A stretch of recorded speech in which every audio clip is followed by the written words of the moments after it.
Today we are reading from Bhagavad Gita as it is, translation and commentary by His Divine Grace, Srila A.C. Bhaktivedanta Swami Prabhupada, Chapter 11, Texts 1 and 2.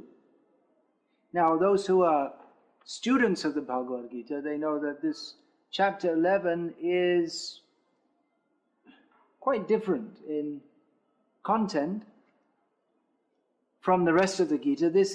In this chapter is the famous Vishvarup Darshan, in which Lord Krishna shows his Vishvarupa or universal form. He shows what he's been explaining to Arjuna, that he is everything, not just theoretically, but he shows to Arjuna how he is everything in the universe. Arjuna saw, he is to be shown in this chapter 11, or it's described in this chapter 11, how he sees Krishna as all the forms, everything in the universe, everything is Krishna, everything is inside Krishna. Arjuna is granted that vision. Now, text 1 begins with Arjuna speaking to Krishna. Now, first we have to remember, just in chapter 10, which is finished, in the chapters preceding this, Krishna has explained that he is the Supreme Personality of Godhead, how he is supreme, and in the last chapter, Arjuna wanted Krishna to explain his greatness. The last chapter is known as Vibhuti Yoga. So in that chapter, Lord Krishna describes to Arjuna how Yad Yad Vibhuti Mat Sattvam Srimad Urjitam Evava Tat Tat Evava Gachamam Mama Tejangsa Sambhava. He was saying that whatever is wonderful in the creation, whatever wonderful we think, whatever powerful thing we see, whatever beautiful thing we see, whatever awe-inspiring thing we see, that is all coming from just a tiny speck of Krishna's magnificence. Krishna is Bhagavan. He is magnificent. So now Arjuna will ask Krishna to show him that. He's described it now in great detail, how he is supreme. Now in this chapter, Arjuna will ask Krishna to personally show how he is the universe. He is above and beyond the universe, but yet everything powerful, mighty, magnificent, awe-inspiring, beautiful, tremendous, everything within the universe, that is all simply Krishna. So this will be explained. Arjuna Uvacha, this is text number 1. Arjuna Uvacha. Arjuna says to Krishna, Mad anugrahaya paramam guhyam adhyatma sangyitam yat tvayogtam vachastena mohoyam vigatam mama. Arjuna said, by my hearing the instructions you, Krishna, have kindly given me about these most confidential spiritual subjects, my illusion has now been dispelled. So this is very important, because how did the Bhagavad Gita come to be spoken? Arjuna was in illusion. He did not know, should I fight or not fight? If I fight, it's not very good. I have to perform adharma by attacking and killing my gurus. So many bad things. And if I don't fight, that then adharma in the form of Duryodhana will prevail in the world. So he didn't know what to do. And Bhagavad Gita is through Arjuna's Vishada, Arjuna Vishada Yoga, through Arjuna's depression and bewilderment, Bhagavad Gita, the stage is set for Krishna to speak Bhagavad Gita and give the knowledge by which Arjuna is freed from his illusion by understanding everything from the purely spiritual perspective, which is actually the only real perspective. Whatever we think of, whatever we conceive whatever we imagine, whatever judgments we make, we consider right and wrong from the material perspective, thinking that I am a product of this material world, that is all simply an illusion. And Krishna speaks this Bhagavad Gita to take Arjuna out of illusion, and through Arjuna he speaks to the whole universe, to everyone. So Arjuna is saying to Krishna, now my illusion is dispelled. In other words, what has been spoken in Bhagavad Gita, even up to now, where there are 18 chapters in Bhagavad Gita, this is the 11th chapter, text 1, and within the 10 chapters which have gone already, and the first chapter is just an introduction, so practically speaking, the subject matter of Bhagavad Gita up to the first 9 chapters, that is sufficient to take us out of illusion, if we can just understand it as Arjuna has understood it. What else is in Bhagavad Gita is to reaffirm and to give more knowledge of what has already been spoken. The essential points that are given in Bhagavad Gita, already given, is that we are not the body, these bodies are temporary, but that we are eternal soul. Najayate mriyate va kadachin. The soul is never born, never dies. Nayang bhutva bhavita vana bhuyaha. Never comes into being, is eternally existing. And there's the supreme soul who is Krishna. Matah parataram nanya kinchidasti Dhananjay. Oh Dhananjay, you are a great conqueror of wealth, but I am above everything, Krishna says. No one is equal to me. In various ways, Lord Krishna establishes that he is the Supreme Personality of Godhead. In the previous chapter, he very clearly said that aham sarvasya prabhavaha, everything emanates from me. Krishna is the source of everything. He's the source even of the gigantic Vishvaroop. Sometimes people think that, well, Krishna is a product of the Vishvaroop, or the universal form. But it's very clear from Bhagavad Gita that the Vishvaroop, that's also coming from Krishna. And even in the Vedic scriptures, there's a description of the gigantic Mahavishnu form, from whose he's so huge that when he breathes out from his hair follicles, the universes in seed form emanate. And when he breathes in, they go back in again. This is beyond our telescopes to discover. We have to discover this from the Vedic literature. But even that Mahavishnu is coming from Krishna. Krishna is the source of everything. So this is the essential point to be understood.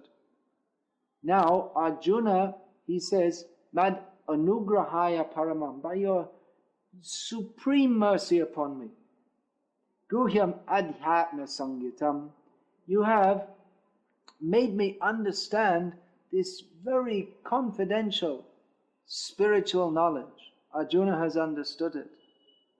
So, Arjuna now, he's convinced, moha yang vigatam mama, that my illusion is now gone. Now I understand very clearly. I thought I understood before, but now I clearly understand that Krishna is the supreme controller. He is the source of everything. And that we simply have to act according to Krishna's direction. So Arjuna has understood this. That means he no longer thinks of Krishna as, hey Yadava, oh Yadav. Arjuna used to say to Krishna, oh you are Yadav, oh you are my friend. This will come up later in this chapter. Arjuna becomes a little repentant. That I used to think of Krishna as just my friend or a human being. I didn't really understand how great he is. Krishna has spoken the philosophy of Bhagavad Gita to Arjuna and he's realized it. But in this chapter, we'll see how Krishna reveals his universal form and then Arjuna really realizes it. Philosophically he's understood now, oh yes, Krishna is supreme. But when he sees the universal form, then he becomes overwhelmed. He sees in one place all the figures of the universe. He sees time, he sees death, he sees all the planets, everything entering into Krishna. And he becomes actually very afraid. Oh, Krishna, my friend, but he's so great. So Arjuna's illusion is removed. He no longer thinks of Krishna as an ordinary person or even as a great person of this world, but he understands that Krishna is that person who is the cause of all causes, and that even the great demigods and even Lord Brahma, who is he's called the creator of the universe, he's like the engineer who organizes all the ingredients of the universe into the planets as we see them now. So Krishna is the cause of all causes, and Arjuna has realized this, but he's thinking, Arjuna being a Vaishnava, a great devotee, he's thinking of others' benefit also. He's thinking that, yes, I've accepted this, and that is Krishna's great favor upon me, but others should accept this also. Others should also be benefited by understanding that Krishna is supreme. And therefore, in this chapter we'll find that Arjuna asks Krishna that, can you please demonstrate this? I'm convinced. I'm not anymore in any illusion. I understand that you, my dear friend, Krishna, you're my dear friend, but you are simultaneously the supreme personality of Godhead and the cause of all causes. You please demonstrate this, show this, so that others in future will also accept. Arjuna is philosophically convinced. He's very intelligent, but most people, they want to see. People say, can you show me God? Of course, even if God is shown to us, do we have the eyes to see? Can we recognize if we see Him? That recognition has to come through bhakti, through submission. When God blesses us, when Bhagavan blesses us, then we can see Him. Of course, we have to do bhakti to get that blessing. But people, because we're in this material world where we judge everything through our senses. So unless we can see something or touch it, then we tend not to have faith in it. It's very unfortunate. People, especially in the modern age, are on a very gross platform. And they even teach you in the schools that you only believe what we can scientifically demonstrate. Although there are so many things which will never be scientifically demonstrated because material science is only material. And spiritual understanding is something completely, it's on a higher level. It's beyond the material senses. So axiomatically, that which is spiritual cannot be understood by any material means. We have to take to a spiritual means. So anyway, Arjuna, understanding all these points, he's requesting in this chapter, he will request Krishna, you show your universal form. I understand. You are the source of Mahavishnu. You are the cause of all causes. All the demigods are praying to you. Yang Brahma, Varunendra, Rudra, Marutas, Tundanti Divyaistavai.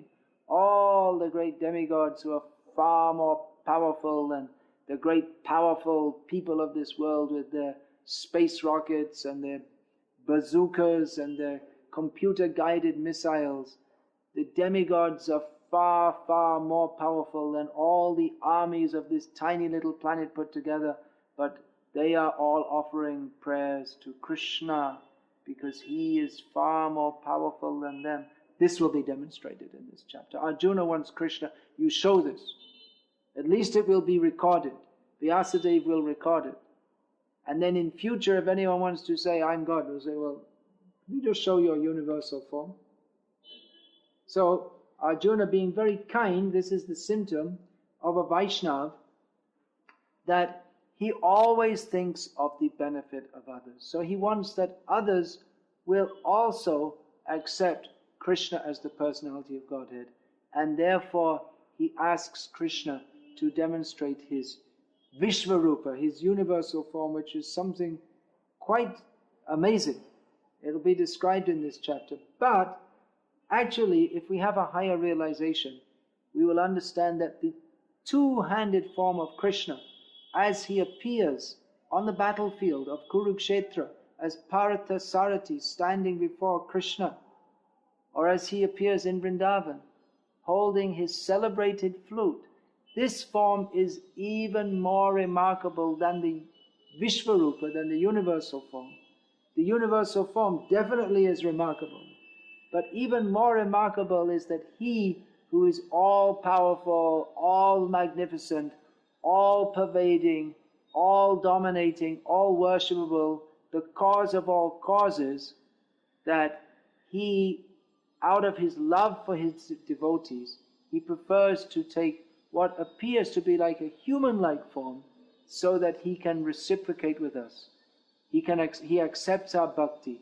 He loves, he plays with his devotees. And this we'll find in this chapter of Bhagavad Gita, how Krishna demonstrates the Vishvarupa, the universal form, and then again shows his original two-handed form. He shows his four-handed form and then his two-handed form, which is most dear to Arjuna. Arjuna saw the universal form for some time, but his loving feelings were not awakened by that.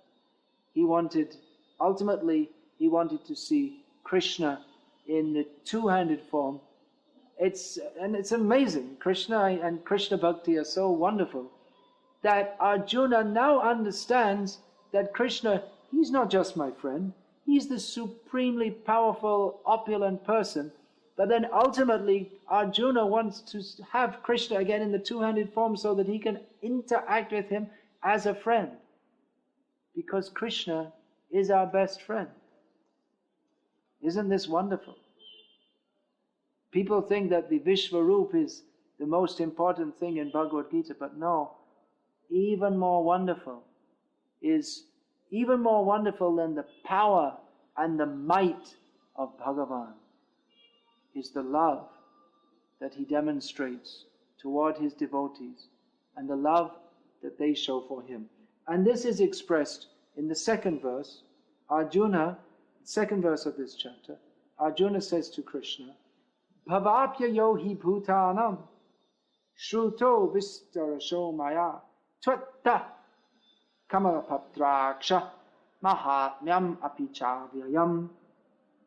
Arjuna says to Krishna, O lotus-eyed one, I have heard from you in detail about the appearance and disappearance of every living entity and have realized your inexhaustible glories. So Arjuna, in great happiness, is addressing Krishna as Kamalapatraksha, whose eyes are as beautiful as lotus petals. There are many such names for Krishna. Padmanetra, Ambujaksha, because in Sanskrit there are many words for lotus and there are many words for eyes. So these two words are combined in different ways to mean lotus-eyed. And this means someone whose eyes and whose whole being is very, very beautiful. Padmalochan, another common name for Krishna. So out of great joy, Arjuna is addressing Krishna. Oh Krishna, you are so beautiful. I'm so happy.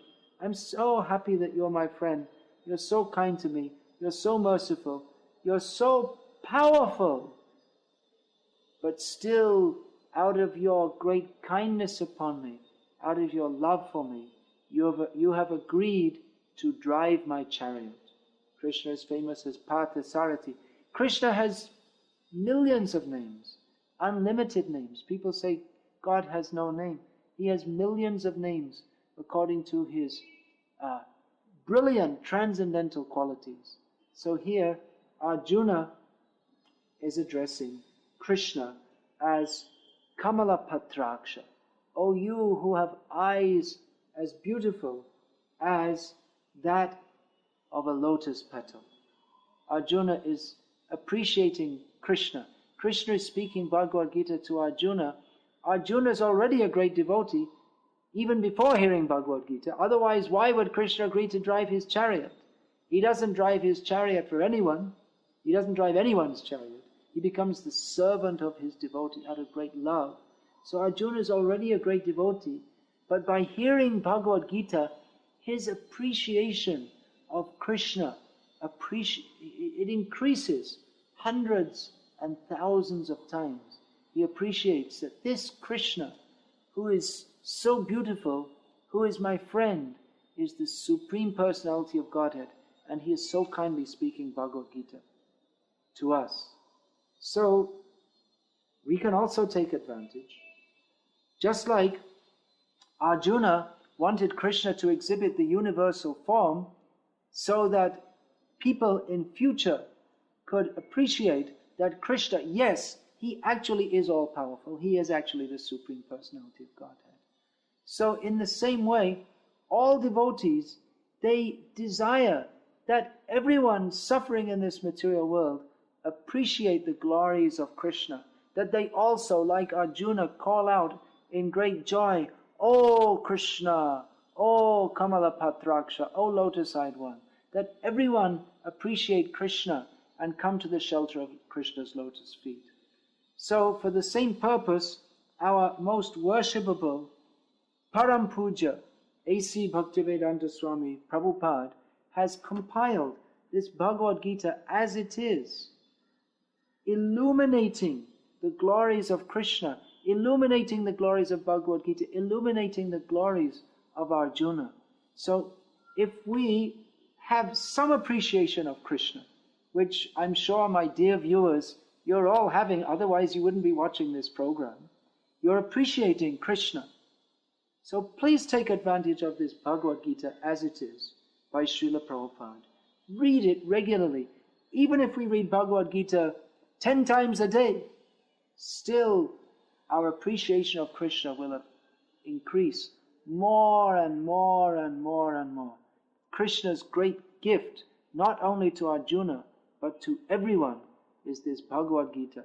So let us take advantage of it. Chant the holy names of Krishna. Be happy. Hare Krishna, Krishna Krishna, Hare Hare, Hare Rama, Rama Rama, Hare Hare. The ancient wisdom that you have just heard is contained in the publications of the Bhaktivedanta Book Trust.